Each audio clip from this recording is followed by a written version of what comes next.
20, 30, 40, $100,000 systems. They've got $500 records galore. You know, a good ultrasonic cleaning machine, I just could not listen to vinyl without one of these at this point.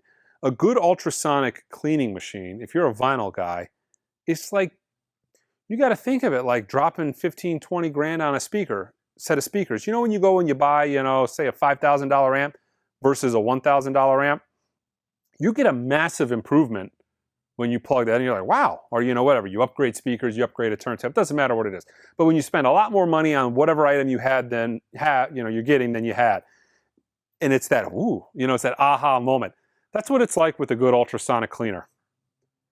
These are like a must-have, especially for audiophiles or record collectors. If you got a $200 turntable, but you got a really high dollar collection, you know, these things are an absolute must. And I'm really confident in saying that one of these things, or if you're local, I clean records for people for $5 a piece. I do it all the time.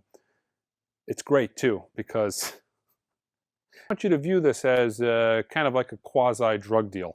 The first one is going to get you hooked. The next ones are $5 a piece, and they always come back.